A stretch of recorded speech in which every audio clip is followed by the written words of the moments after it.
introduce Tuan Haji Bahman to everyone. Okay.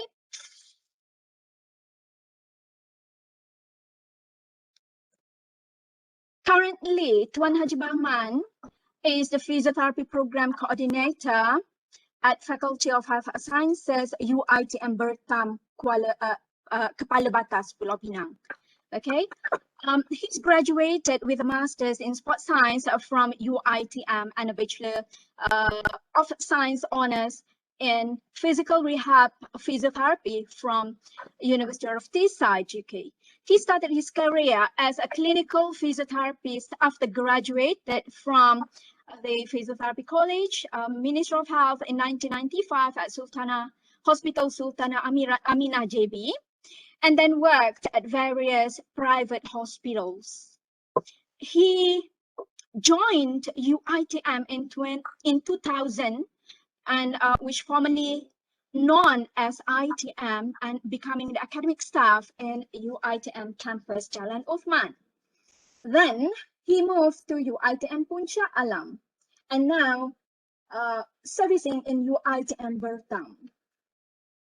His interest mainly in therapeutic exercise and manual technique areas such as massage, joint mobilization, and PNF. He often invited as guest speaker or conducting a hands-on clinic on the mentioned area by many locals and private hospitals. He is also actively involved in physiotherapy academic program curriculum development. He has been appointed as local external academic advisor and academic program assessor for various local government and private colleges around Malaysia. And besides, he is also very artist and partner. He is the designer for current Malaysian Physiotherapy Association emblem, and at 52-year-old of age, he is now actively published as satire cartoons about physiotherapy, health, social, and even political issues in social media. Okay, you can search for his cartoons in the net here. So now, without further delay, I would like to invite Haji Bahman to deliver his presentation. Please welcome on board, Haji. Hello, testing. 1, 2, 3. Can you hear me clearly, Dr. Zarina? Yes, I do. Okay. Alhamdulillah Rabbil Alamin wassalatu wassalamu ala alihi wa sahbihi ajma'in. Rabbi shrah li sadri wa yassir li amri wahlul 'uqdatam min lisani yafqahu qawli. Assalamualaikum warahmatullahi wabarakatuh, and good evening for everybody. Firstly, thank you, my dear chair lady, Dr. Zarina Zahari, for a very nice introductions. I guess people miss my cartoons more than miss me in social media. All right, and thank you also to the rest of committee members of this webinar program, and good day to all viewers, audience, and participants that with us right now. And of course, greatest gratitude goes to Allah SWT for giving me this opportunity not to teach or whatsoever, except sharing some tiny knowledge with my dearest physiotherapy colleagues around Malaysia. Right, without further ado, let's check what I have prepared for us this evening. Right, I will talk about progressive strengthening or resistance exercise. I would like to start with a question. With an exercise program that mainly to improve muscular performance, right? Which term is actually suitable Is it strengthening or resistance exercise? I guess I have to answer that question myself. All right.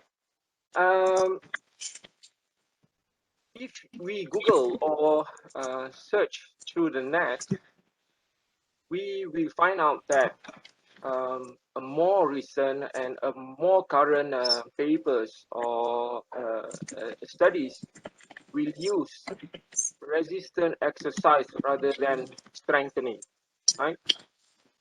Next, Dr. Ina, can we move to the questions, please? Next. Further next. Yeah, further next. Yeah. All right. Because there is a confusion over the term strengthening. It is a vague and narrow term, because as we know, besides having primary outcome of strengthening muscles, it also improve the power and also endurance, and it also has secondary effects in terms of improving stability and then coordination, improving function, and in sports, of course, it will improve the athletic performance as well, right? So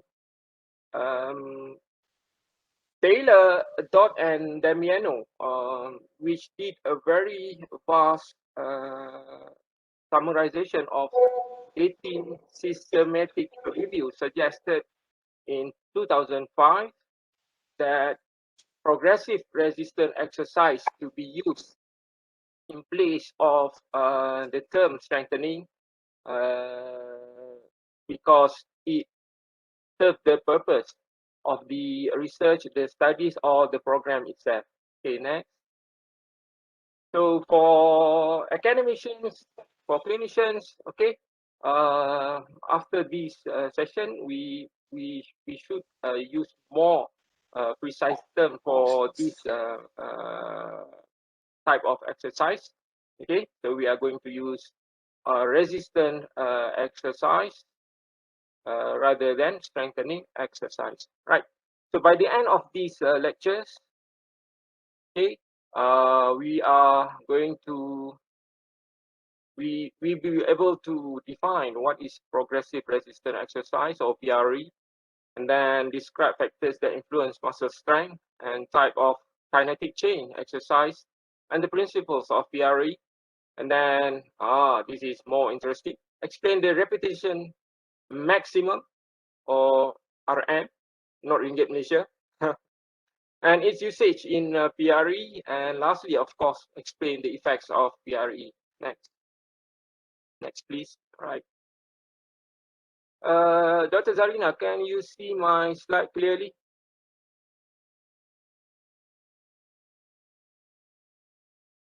Participants mentioned that suara sayup-sayup aja dengar. Ya ke? Kena pergi dekat. Yes, I guess so, yeah. Okay, now, okay. Oh, kena jerit lah ni. All right. Speak so up louder, probably. As introduction, progressive resistance exercise is a method of increasing the ability of muscles to generate force, while the training is a type of exercise where participants exercise their muscle against some type of resistance, right? That we learn later on. In order to increase their strength progressively, right? And this resistance or load is increased in predetermined steps. Okay, so we have a certain procedures that we have to thoroughly follow, record it down. Okay, whatever you have diaries, you have a folder of files, okay, for your patients, and ideally the increment should be large enough to ensure overloading. Of course, we don't want to damage the soft tissue of the patient, especially the muscles, right? And You cannot run away from utilizing the repetition maximum or RM. Okay, next. Okay, this is the main or primary goals when we talking about the progressive resistance exercise, which is to improve the muscle performance. And of course, when you are talking about muscle performance, the apa ni, the we are also include the muscle strength, muscle power, and also muscles endurance. Right. Next. This is the primary goals, right? And I think I don't have to explain this. I think the therapists know it better. Okay, they have learned a lot during their student time. What is strength? What is power? And also endurance. But I want to stress, besides having the primary goals, just now I have mentioned that strengthening or progressive resistance exercise also has lots of secondary outcomes, right? From improving balance and so on. Right, next. Okay. What are the factors that influence muscle strength? Because once you put your patients in the program, you may have a variety of results. Okay, a vast of difference compared to the body size and then also the gender of the patients. But what actually influence the muscle strength, right? So of course, the first one is the cross sections of the size. That means the bigger the diameter of your muscles or the bigger the muscles, of course, they will create a greater force, right? And then look at the architecture, fiber shape, and the arrangement of the muscles. And study shows that short fibers with pinnates or multi-pinnates are a stronger muscles compared to others, right? And then type of fiber distribution also play an important role. If you have more type 1, that means it is mainly for low force production. So this is, you have more red fibers, more circulations, and then this is good for endurance type of activities, right? Marathon runners, and if you have more type 1, which is white fibers, okay, this is more towards the more explosive type of activities like a dash, okay, 100 meters dash, 200 meters dash, to 100 hurdles. But for footballers, you need of both type 1 and type 2, right? And then length tension relationship. Okay, if you the greatest tension when it is near or at the physiological resting length at the time of contraction. Okay, just after you start the contraction, which is in the outer range. Right, next. And recruitment of motor unit. Right. So the greater the number recruited, of course, you can produce a greater force. And also the frequency of firing of motor units. Okay, the higher the firing frequency, the greater the tension. That is why I would like to suggest that before we actually put your patients into proper strengthening exercise regime, make sure you apply PNF techniques to your patients, because PNF will enhance the recruitment of motor unit and also the frequency of firing of motor units.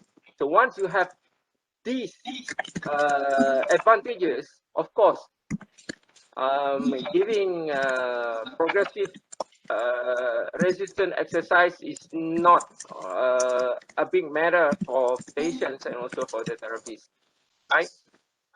And when we talk about type of muscle contraction, right? So the eccentric is the greatest right? Force output, right? And concentric is the lesser one, yeah. So isometric is in between. Okay.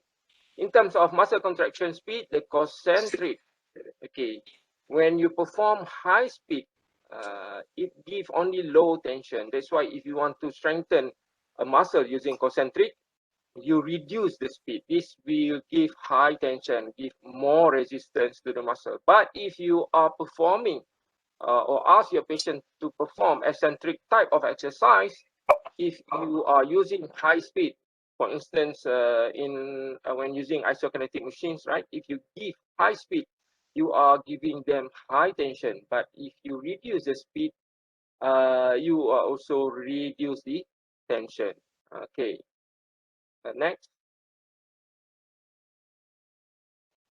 And besides giving, simply giving your patients or put them into a PRE program, you must know what type of exercise or strengthening exercise to be given to them.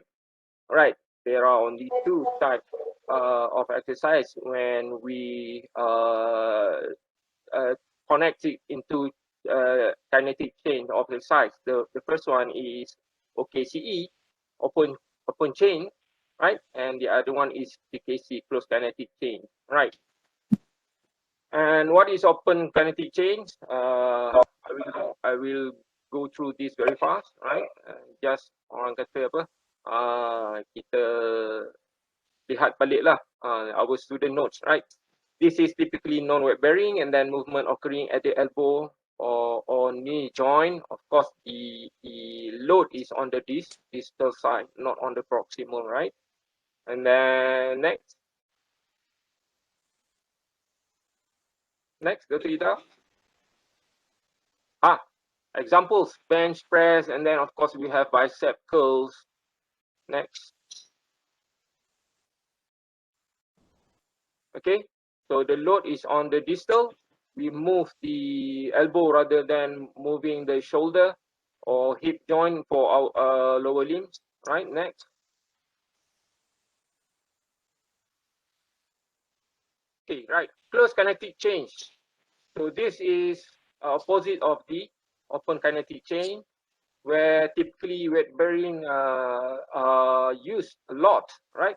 And the hand or foot remains in constant contact with the surface, and we move the proximal part of the body rather than moving the distal, right? But when we are talking about involvement of muscles, of course, PKC will involve lots of muscles work compared to open kinetic. And it involves the multi-joint movement. Okay? Good example is the push-up. Push-up and squat exercise. Right, next. Okay, so you fix your hands, you move proximal part of your body, and of course, this is a very good exercise, especially if you want to strengthen the core muscles. Right, next, Dr. Ida. Okay, even though it's quite difficult to measure individual muscle performance when using closed kinetic chain exercise, it do have lots of advantages compared to open kinetic chain, right? The first one, closed kinetic chain type of exercise has reduced shearing forces compared to open kinetic chain exercise. Okay, as we have learned that shearing force is more will do more harm to our cartilage, joint cartilage, in terms of grinding the joint surfaces, right? So compressive forces. Apa tu ada gangguan, right? Compressive force actually will improve the nutritional effect to the cartilage, right? And CKC are nearer to activities of daily living, right? And if work multiple muscle groups simultaneously rather than concentrating on just one, as many OKC will do. All right, in terms of time management, of course, if you are perform using CKC, okay, you don't have to worry about your time consuming, right? Okay, that is the question. Is there an exercise that we use CKC and OKC at the same time? Yeah. Can someone answer my question? Is there any exercise that we use CKC and OKC at the same time? All right. I guess I have to answer that question as well, Dr. Zarina. Okay, Yeah, yes, please. walking, Yes. walking, running, jumping is type of exercise that is a combination of CKC and OKC. Okay, for instance, when you are in the stun phase, that means you are using the CKC. And when you are in the swing phase, that is OKC exercise, right? And people ask me, or friends ask me, how about cycling? Cycling is OKC. So I asked, why OKC? Because they say, because you fix your foot on the pedal. But I replied, you're still moving your leg, right? You're still moving the distal part of your leg, right? When pedaling, are you moving your shoulder, waist, and buttock during cycling and fix, or not moving your foot, and vice versa? Of course lah, kan? Even though you fix your foot on the pedaling, on the bicycle pedals, you still moving, right? The distal part. So bicycling is actually open kinetic change type of exercise, right? So next, okay. So compression force not giving so much harm to the joint compared to shearing force. Of course, shearing force will damage our joint cartilage, right? Next. Okay, examples of strength training very fast. So we have free weights, we have medicine balls or sandbags, then we have weight machines, right? And then resistance bands, springs. Okay, next.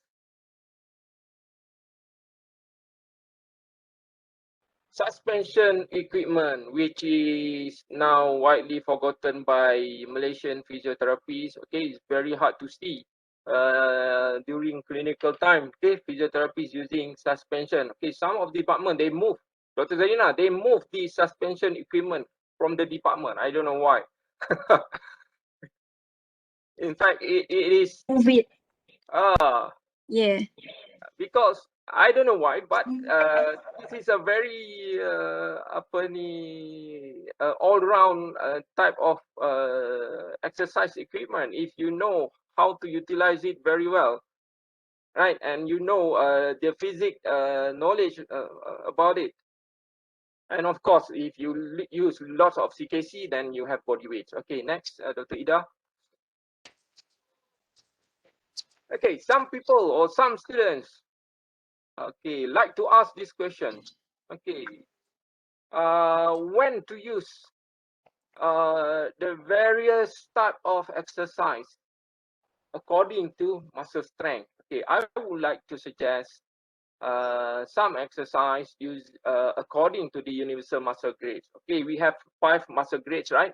From grade 1 to grade 5. For a patient with grade 1 to grade 2, all right, I would like to suggest the patient use suspension system and also active assisted exercise, right? If they have achieved grade 3, then you still continue with suspension system, but of course you will add the resistance. Okay, we will have the inclination of motions. All right, then you may start using manual resistor and a little bit of PNF. Right, once your patients achieve grade 4, and you have to use lots of manual resistor. Of course, PNF is advisable. and then start with CKC, which is very safe, and then Spring and TheraBand. Right. So when to start using dead weight? Once the patient achieves grade 5. Okay. This is to prevent any injury to the muscles, and of course, much easier to test your patients using dead weight when they have grade 5. Okay, remember, grade 5 doesn't mean that the patients already achieved your goals. Okay, some people may say, okay, grade 5 is normal. Grade 5 is not normal yet. Right. So you have to objectively measure the outcome and then the function of the patients. Right. Dr. Zarina, grade 5, of course, different to my grade 5. Right, Dr. Zarina? Okay. Okay, next. Rosita lah, Rosita kan. Kita punya clinicians dulu. Okay. Her grade 5 would not be the same with Dr. Ida Hasni punya grade 5. Right, so the principles of PRE, okay, thanks to Dilom and his friend Watkins, okay, virtually not changed much since 80 years ago, and we still abide to their principles. We have 3 principles. What are they? To perform a small number of repetitions until fatigue, right? And of course, we have to rest the patients after that, and then to allow sufficient rest between exercise. And lastly, to increase the resistance as the ability to generate force increase, right? So increase the resistance as the ability to generate. The ability means the current ability. So you must know what is the current ability. To know the current ability, you must test or evaluate or assess the ability. That's why a repetitive maximum will come afterwards, right? And if you want to know about more precisely and more into detail about these principles, I would like to suggest you Google or go to the American College of Sports Medicine, ACSM website, and they have this in their website. All right, thank you. Dr. Ida, next. Okay, clients should complete a pre-participation health screening, like mentioned just now by our speakers, Mr. Hassan. Yeah. In any exercise program, of course, you must ask your patients to undergo health screening, right? By professionals, okay, doctors, exercise physiologists.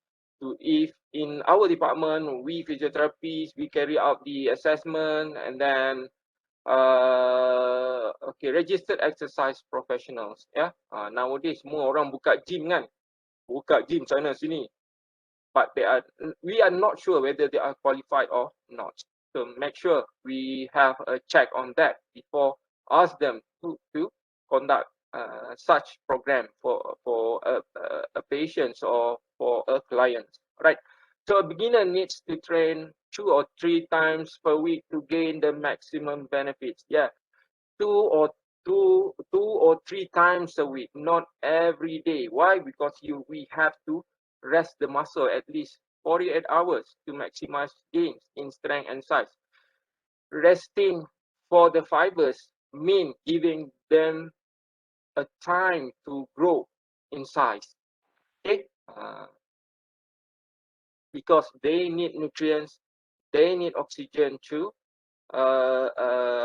generate more bigger fibers, right? So don't use these nutrients and oxygen to another exercise that will not improve the goals that we want, right? Very workouts to help client push past a training plateau. All right, that's why one type of exercise is not advisable, because if we learn about muscle performance, right, the muscle properties, they what we call adaptation. The muscle can adapt with the current environment, current situation, current program.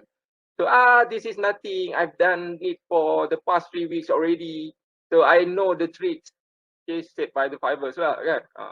So they know the tricks, so they will not improve further. That's why we have to actually alter the program activities. Right, next.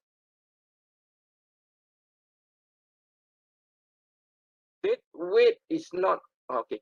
We answer the questions later on. Okay, repetition maximum for weight training. Okay, what is repetition maximum? This is the most weight a person can lift or define number of exercise movement, and is a good measure of a person's current strength level. Okay, and this is, remember, this is a baseline strength, and we have divided into two, right? Which is 10 repetitive maximum, 10 RM, which commonly used for rehab purpose, and the other one is 1 repetitive maximum, right? And 1 RM is most commonly used by strength and conditioning coaches to assess strength capacity, okay, strength imbalance, and also sporting performance, right? So next.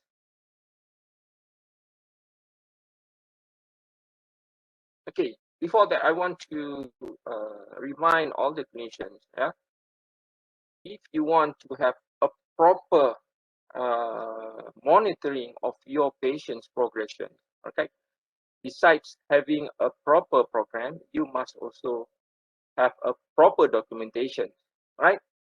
So bear in mind, you have to carry out all these procedures properly. If you don't know how to do it, then make sure you ask your friends. If your friend also don't know, then come to a course or register to a course for strength PRE training, yeah. All right, 10 repetitive maximum. What is it? All right, a weight that muscle can lift with maximum effort for 10 times without fatigue. This is actually a sub-maximal weight or sub-maximal load. Yeah, if you are talking about maximal load, that is referring to 1 RM. But when we are talking about sub-maximal load, we are referring to 10 repetitive maximal, right? Previously in the textbooks, okay, or when we learn therapeutic exercise, we were taught, even I also taught my patient, taught my students, previous students, in order to assess 10 repetitive maximum, there are 3 ways: using spring balance, and then using specific weight, and then we have using manual muscle testing. But this is only for the experienced and experts in physical therapy. All right, but manual muscle testing is not really objective and is not valid anymore. So currently, the NSCA has suggested that besides using manual muscle testing, we have to utilize the 1 RM, because 1 RM is a gold standard to assess baseline strength, and we just utilize that numbers, okay? So 75% of the 1 RM figures is actually equal to 10 RM, which equals to sub-maximal strength. All right, next. So the first technique, we just use spring balance. Luckily now we have digital spring balance. Those days we have to use apa ni getah beku lah. Orang tori getah tu spring balance yang angkat beras dekat tepi bendang tu. Right? That type of spring balance lah. But nowadays we have digital spring balance. Of course, you have to set your spring balance perpendicular to the midpoint of range of motions. Ask patient to perform 3 maximum effort, then you can calculate the mean for the load. But that is not the exact 10 RM yet.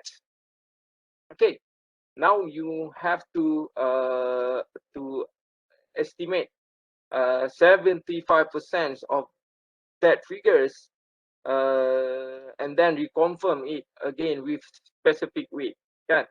Dulu, even I also told my student, okay, now you have apa ni, after calculate the mean, now you have the 10 RM. Oh, actually I now it is wrong. Okay, that is not 10 RM. That is maximal load that is very near or very close to max apa ni 1 RM. Very close to 1 RM, but it's not 10 RM. So in terms to achieve 10 RM, you have to take 75% out of it, all right? And then we confirm again using the second technique. Okay, next, which is specific, all right? So it depends on the patient's estimated strength, and then we give the patients to some warming up exercise. Okay, give them 50% of the estimated 10 RM load, and then we have to observe whether the patients can lift for 10 times or not. If they can, if they not able to perform to the 11th repetition, so that's it. That is the 10 RM apa ni figures, right?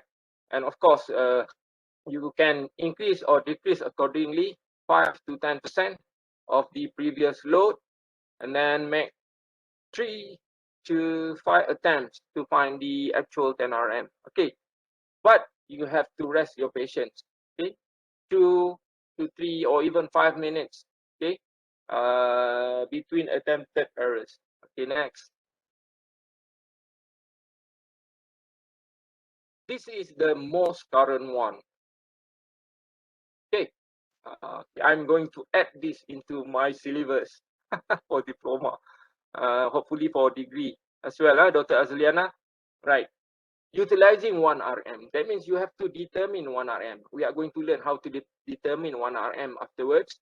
And then if you are going to use 10 RM using 1 RM, that means just take 75% of 1 RM. Okay. This technique is actually recommended by an SPA since 2016. Right. So how to calculate? So 1 RM is equal to 10 RM divided by 0.75, and 10 RM equals to 1 RM times 0.75 lah kan? Right. So but NSCA has made our life much easier. Okay, since 2016, they have come up with a proper table, right? So you can see in the tables there, right?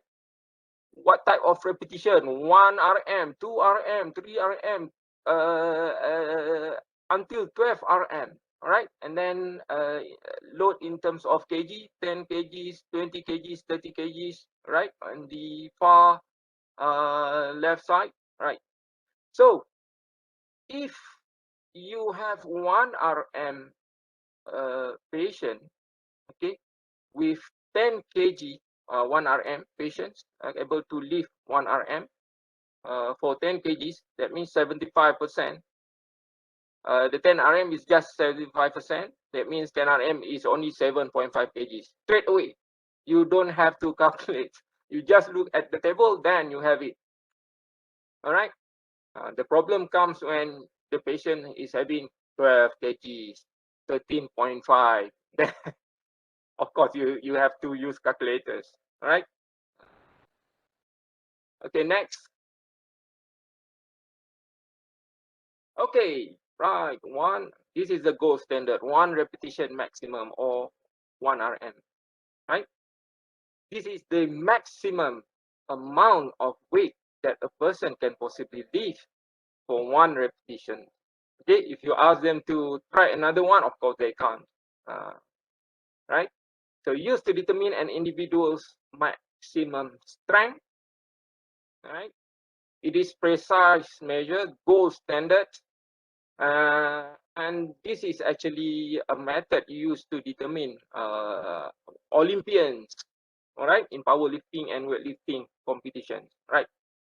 So to determine the desired load for an exercise as a percentage of the 1 RM, for instance, 10 RM just now I mentioned, so it's just 75% of your 1 RM. Okay, so by establishing 1 RM and tracking it, able to observe a person progress. I have mentioned before, right? So you must have a proper record. You must have a proper evaluations, and of course, following the procedures. And then you may have a proper outcome later on. All right. Okay, next. But frankly speaking, even though 1 RM, 10 RM are already around when I was a student, I actually learned this 1 RM, 10 RM from Prof. Apa ni, Hajah Sharifah Khairiah. Okay. Dr. Zarina, have you learned this during our college time? 1 RM, not 1 RM, but 10 RM. Yes, but 10 RM, with right? the yes, 10 RM, not 1 RM. Not 10 1 RM. Kan? 1 Yes. RM is quite current. But even 10 RM, when you go to clinical side, is not really being utilized fully, right? Very rare to see physiotherapists carry out such assessment to find out what is the base strength of the patient, right? Sorry ya, bukan apa-apa saja lah. Kan, trigger lah Haji ni kan, petang-petang. Right. So it can be either calculated directly using maximal testing or indirectly using sub-maximal estimation methods. Right. So kalau nak guna maximal testing, I don't like to suggest you using direct method, right? Because it just like trial and error, time consuming. So use indirect method, which is by using or utilizing these two formulas, right? What are the formulas? Previously, Apply is more popular, but currently, during 5 years time to now, okay, they carry out lots of studies to compare which is more sensitive, Apply or Berziki. And they've lots of studies found out that Berziki is more accurate compared to Apply. So I also gonna change lah in my syllabus, because previously I taught my students to use Apply, but now Berziki has come over. It's just like Selangor lah, winning all the time kan. Before tu Sabah, right? COVID-19. So now Selangor champion. Sama lah Berziki. Now the champion of the 1 RM formulas, right?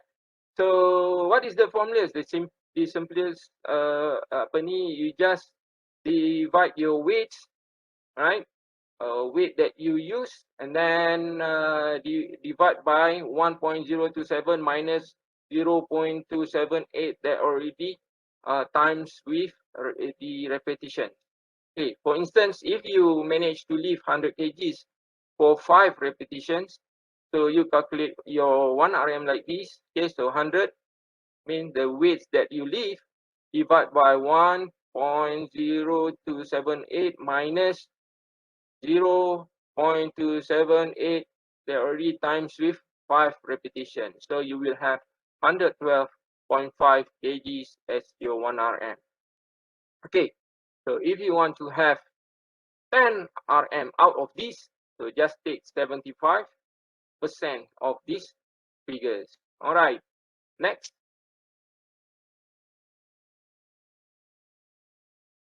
So this is Apply formula.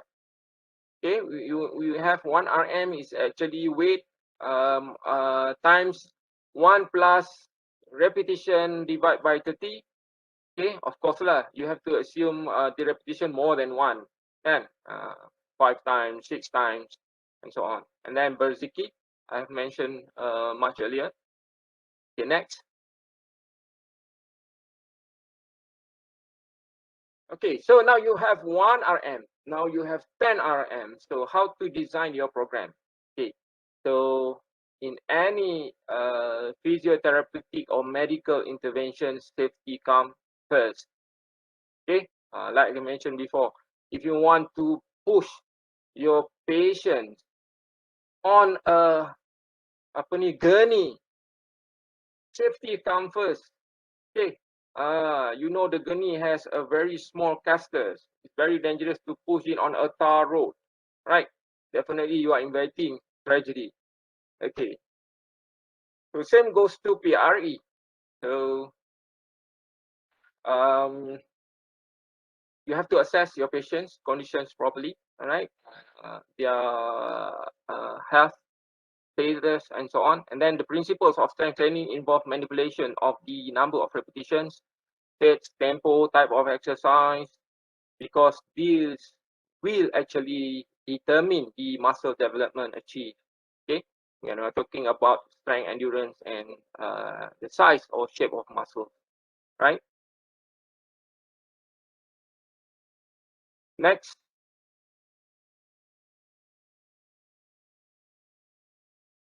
Okay, so according to NACA, PRE programming, it should include the following. The first one, it needs analysis and training goals. Okay, you have to assess the range of motion. You have to arrange the blood pressure. All right, the cardio pulmonary capabilities. Right, and then patient's ability to follow command. Very important. You must have patient with a good mind to put them in such activities, right?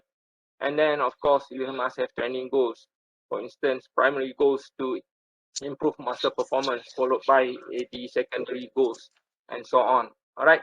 And then, of course, you must have the outcome measures. Okay, by increasing the muscles, I mean, it's not enough. Okay, you have to measure whether the muscles that has been progressed, okay, able to achieve the goals that you want, kan? In terms of functioning capabilities, kan? Independency. Kalau pada gerontologi tu lagilah macam-macam outcome measures, right? And then training cycles that include time frames and goals for each cycle. Okay, you need to have specific regime. Okay, you must ask your patients to follow this, and you have to monitor their progression closely. All right, training protocols that include exercise selections and training variables. Okay, in terms of the sets, in terms of the bouts, in terms of the 1 RM or 10 RM that you use. Okay, next. Sorry, Haji, to interrupt you. Yeah. We have 5 minutes left for Q&A. Yeah, ini kena jemput another session. Okay, next. Very fast. Don't worry. Okay, so we skip this. We skip also this. What I want to show is this. So the NSCA have come with a proper table, right? In terms of how to design your strengthening or resistant exercise for your patients. Okay, if you are talking about intensity, there is a program there. So if you want to increase the size of the muscles and endurance, so utilize 50 to 75% of 1 RM. Okay, tu dekat mana tu? Itu maksudnya DLOM lah dekat situ kan. Right, and then basic strength. This is quite high intensity, so use 80% to 90%. And then in terms of volume, okay, we have to moderate, high to moderate, and also low volumes. Then in terms of high volume, what is the repetition line? So if you are going to increase the muscle size, you need to do 10 to 20 repetitions. Okay, if you want to actually have a strength or power, then 2 to 5 repetitions just good enough, right? Divide by power, all right, and so on. So you can have a look and follow this guideline. Okay, next. Okay, but for CKC progression, just now 10 RM, 1 RM mostly is for open kinetic change. But how about CKC progression? Okay, you can use increase the repetitions. Okay, 10 increase to 15 or to 20, right? And then speed adjustment. Okay, according to the type of muscle contraction. Kan? And just now I've mentioned that if you want to use isokinetic, if you want to improve further, then that means you reduce the speed. If you want to use eccentric type of contraction, then you increase the speed, right? And then change leverage. For instance, if you want to improve your upper limb powers using tricep dip or chair dip, that means you can change your leg position from bending the knees and then to a straight knees. And of course, you can add external weight. Okay, while doing push-up, you can ask your children or your wife to sit on your back. Next. Okay, so rehabilitation PRE specific regimes, we have learned about this before, long time ago. Still the same. DLOM, Oxford, McQueen. Okay, and then the usage. If you want to increase the muscle size rapidly, effectively, use DLOM. Okay, if you want to increase the endurance, then use the McQueen, and then the set is there. Just follow it. Okay, next. Right, so procedures still the same, and intensity still the same. Like I said just now, not much improved in terms of DLOM, Oxford, and McQueen regime. Still be widely used right now. Right, next. Okay, measuring outcome. Okay, so like I said just now, 1 RM, 10 RM is not enough. Okay, so you need to still continue on with your muscle bulk circumference. If you have dynamometer assessment, if you have isokinetic machine, please use it, utilize it. Okay, don't become white elephants in your department. All right, and to be followed by secondary outcomes, which is outcome measures. Okay, you can have Bartle index after the 6 questions, and then balance. You can have gait speed, right? Time up and go test, and chair rise time, and also stair climbing test, right? Next. Okay, effects of PRE. I think all the physiotherapists know what is the effect generally. Okay, but I want to stress on this. Next. You can read afterwards. You can Google. These are all the PRE effects in the textbooks. Next. I want to say next. This is more important. This is evidence-based effectiveness and benefits. All right. There is a very good study, articles, okay, done by Taylor, Dodd, and his colleague Damiano in 2005. What they did is examine a systematic review, 18 systematic reviews from Derry, Medline, Sinal, Embase, and Cochrane. Okay, altogether about more than 200 studies on progressive resistant exercise research and studies. Right, so they summarize it, and the summarization answer all these questions. All right, is PRE effective in reducing impairment? Yes, it's very effective. Next. It appears that the muscle response to PRE for people who have a broad range of conditions and who might consult a physical therapy is similar to responses reported in young people without impairment. You see how effective is the PRE if you do it properly. All right, and they have tested or come across a various study, including all the major areas in physical therapy: cardiopulmonary, musculoskeletal, neuromuscular, and gerontology. Okay, next. Is PRE effective in improving activity? Yes. Just like I mentioned just now, not only the PRE has the primary outcome, it also has quite vast of secondary outcome. Okay. One of the outcome, of course, improving our daily activities. Right. Next.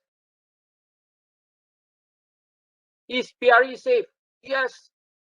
There is no increase. There is no evidence. There is evidence of no increase in hypotonia and stiffness have been detected in patients with neuromuscular disorders. There is no subsequent fractures.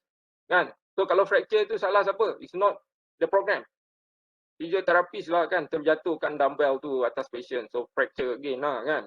Ataupun other things lah, not the program itself, right? But for progressive neuromuscular disease such as Duchenne muscular dystrophy, some rationale for not prescribing PRE exists because of concerns that this form of exercise may accelerate muscle fiber damage. Right, next. Can PRE lead to long-term benefit? Yes. For patients with fracture, if they stop, the effect also dissipates. But for pulmonary rehabilitations, there is some extent. After that period of time, it also will reduce. Okay, patients with chronic disabilities are likely to need regular exercise programs to sustain any benefits. Okay, and this is more important. Long-term programs may prove to reduce healthcare costs and more beneficial in terms of health-related quality of life. With this COVID-19, kan, kita tengok all this one that become victimized by the COVID-19, right? Lots of people dying because of this, and some people can survive, kan? Those with lots of medical problems, kan?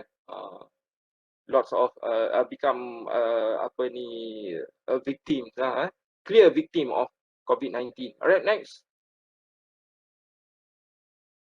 Conclusion: PRE appears to be safe and efficacious intervention, right? And PRE for people in more acute phases of recovery of those with degenerative disease requires more careful consideration and study, but may have positive effects. PRE is an effective intervention for improving physical functioning in all the people, including improving strength and the performance of some simple and complex activities. And the most important one, I like this one.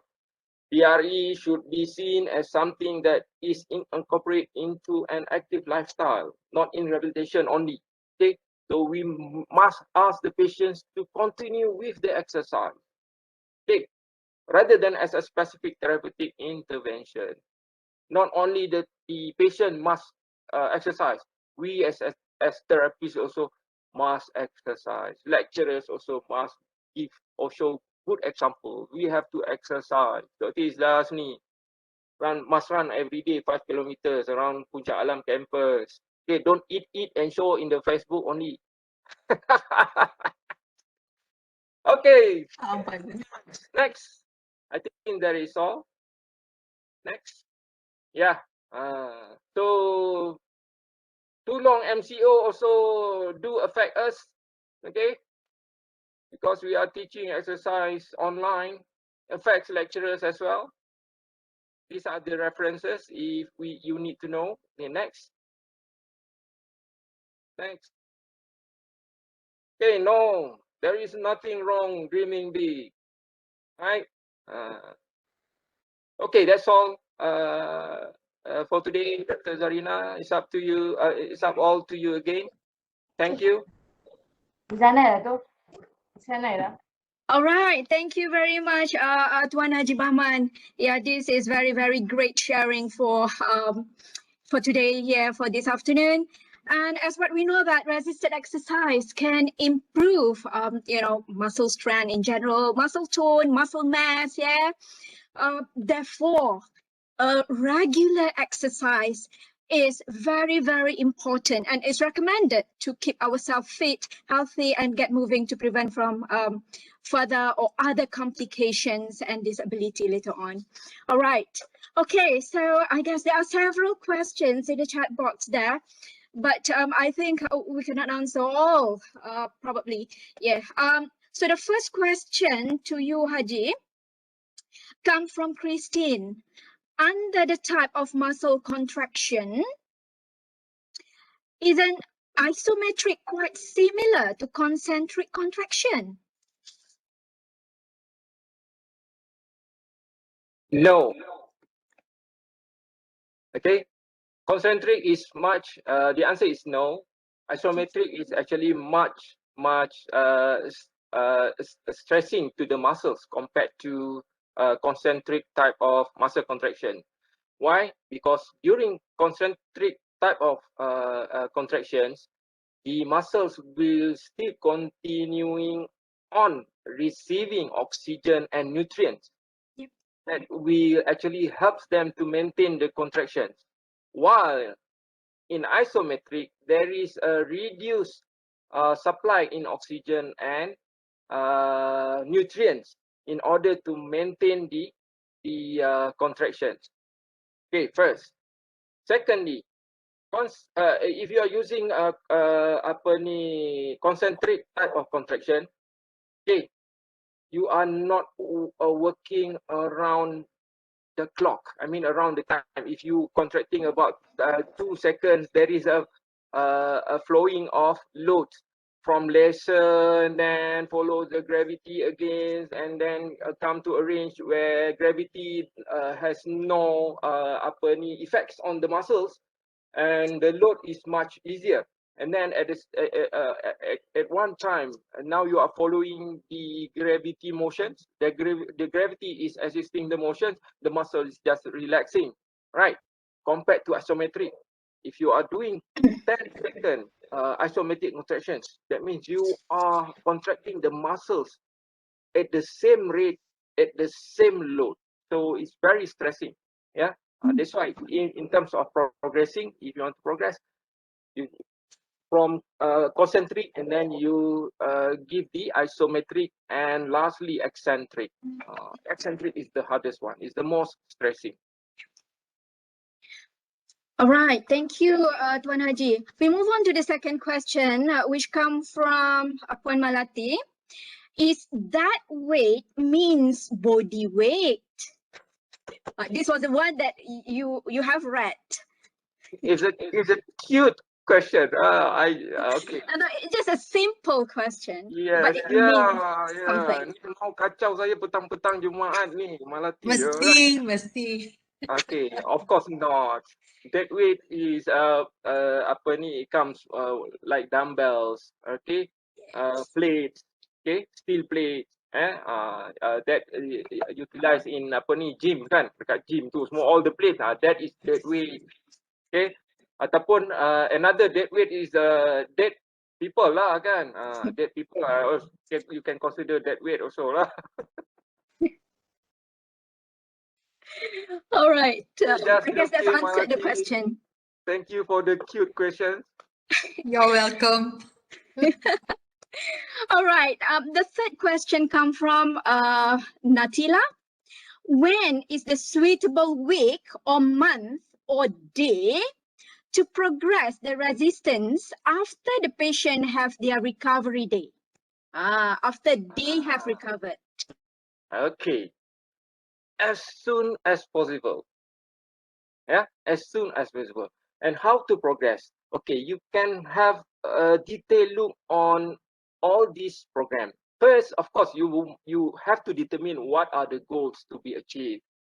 Okay, different goals means you will have different type of strengthening regime. Yeah, you can check back to Kisner textbook or NSCA textbook, yeah. And progressing, you have to progress every week. Every week. That means before progressing, you have to determine back the actual or the current 1 RM or 10 RM.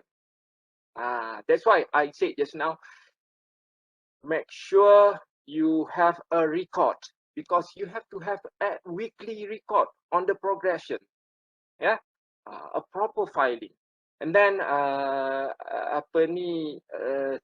yes, you have to repeat all these process again and again and again until you achieve what you mean to achieve, right? That means your goals has been achieved, right? If a sportsman, the goals to be achieved is to make sure your athletes come back to their previous performance. Okay, footballers, until they can play in a full league competitions again. Yes, that's very true. Answer? And I want to add a little bit here. Basically, we have to reassess the patient or the clients, on every single session that we see them. Okay, so that's how to ensure that the patient has improved, so that we can improve or progress them on the training. Right. Okay. Yeah, I mean, we have to improve our documentation as well, yeah, because Yes. lots of us out there, we don't have proper documentations of patients. It's more general documentation, kan? It's not specific like assessment and intervention that we use, kan? In terms of exercise pun, berapa orang yang tulis what exercise being given to their patients inside the notes, medical notes, kan? That's very true. Yeah. Okay. The fourth question comes from Nabila. What is the recommended duration to repeat 1 RM testing to see the progress in a patient? Yeah, every week. 1 RM, 10 RM is a weekly matters. Yeah. Okay.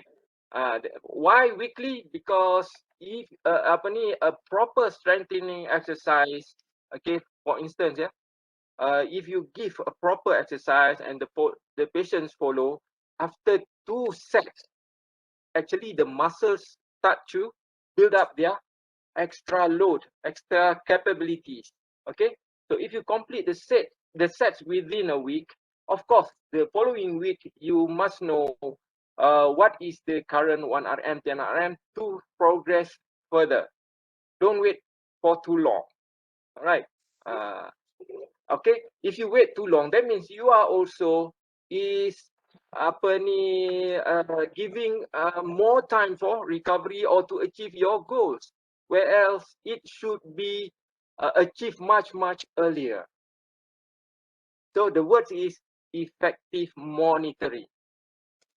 Yes, that's true. Yeah. Next question comes from Siti Nordiana. How to select the right repetition for the patient? How to select the correct repetition for the patient? Okay, it depends on the goals that you want to achieve. Okay, I have presented with NSCA tables just now. Okay, for instance, if you want to increase endurance, there is a certain sets. Even if you are using rehabilitation, okay, if you want to increase the endurance, you measure the muscles circumference quite the same between left and right. That means increasing muscle butt is not your goals, right? But the patient complain, oh, I cannot walk for too long. That means the patient is facing endurance problem. Can so if the goal is endurance, of course you have to use Oxford regime, and Oxford regime has different sets compared to the long. But at the early stage, normally we have to utilize or use DLOM because, of course, after injury there is a circumference difference between sounds and affected side. So that's why we tend to use delom first, right? Okay, but sadly, lots of people use apa dia? They use McQueen. McQueen, you are not McQueen, Oxford. The set is the same, kan? Dia bagi patients to 10 kg and ask the pakcik, okay, pakcik, you can lift berapa banyak pun pakcik cuba angkat. Daripada 20, pakcik tu can lift 30 and then can lift 50 and then for the whole session, kan? And then ask the patient, bila saya nak balik ni? Dah 1 jam ni saya angkat ni, sandbag, kan? Of course, you are not increasing the muscle bulk. Even for 2 years' time. Exercise, because you are giving endurance type of exercise to your patients, not exercise that will increase the muscle bulk. So very important, you determine your goals and from there you select the regime. Okay. Yes. Okay, that's very true. The selection of the appropriate training or regime. Okay. I guess the last question. Okay, it comes from Natila again. After the recovery day, is it need to start exercise with the same repetitions or set with the previous session, or can directly progress with new repetitions or set? No, the answer is no. You can only perform progression once you test the 1 RM or 10 RM again. Okay, you cannot simply progress the difficulty or the level of the exercise. Okay, because you have to test whether you have achieved the load that you wanted in previously. So within a week, even though you have different days, but you are still following the same sets for that week. Okay, if you want to progress further, you have to assess again. In this case, if you are giving appointment the patient 3 times a week, okay, yes, good. But if you are giving appointment 3 weeks once, so dosage, correct dosage will be jeopardized. That's why your exercise won't be effective because there is no close monitoring, right? So if you want to really make your program effective, you have to have close monitoring at least once a week. Yes, I really agree with you. Yes. Okay. Anyway, thank you very much, Tuan Haji Bahman, for all the answers.